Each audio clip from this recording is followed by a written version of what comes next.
Hello, everyone. I was just walking the hall and I saw one of my favorite doctors, and I said, "Hey, you want to come do a video?" So we're going to have a little conversation. Can you state your name, say what you do, and kind of share a little bit about yourself? Sure. My name is Jim Liew, and I'm an associate professor at John Hopkins Business School, and I also run a company called SoCat, named after my two daughters, Sophie and Catherine, and we do machine learning and AI. This is my first HIMSS. I've never been to one of these before, and it's just amazing.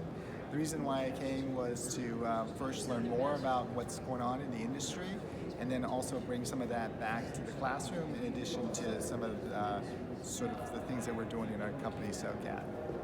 And so your company, SoCat, why would a nurse or nursing informatics or someone in health tech feel, why would they want to check it out? How can they apply what they would see there to what they're doing?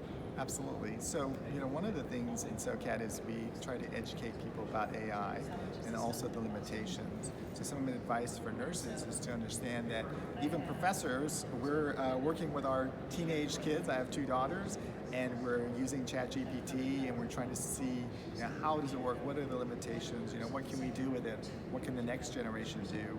So like with anything, I think with technology, you have to interact with it. So I would encourage nurses to interact with ChatGPT, talk to their younger generations, maybe their kids or some of their relatives, and just see what you can do with it.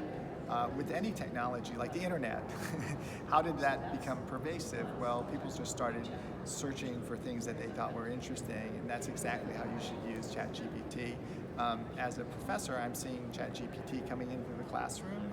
Students are using it to write their papers. So SoCat, our company, created a Detect GPT so that we can detect these things.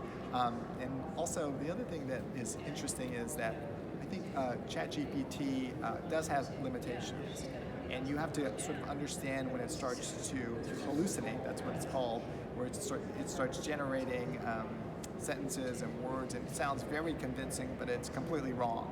So I think for a nurse, pick a subject that you really know, and you know the best practices, and interact with ChatGPT and see if it gets it correct.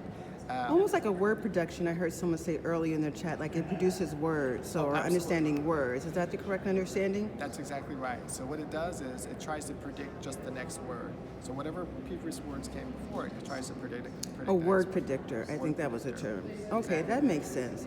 So I want to thank you so much for your time and your first hymns, and I'm going to add a picture out and tweet Great. out. We gave you some pink socks here.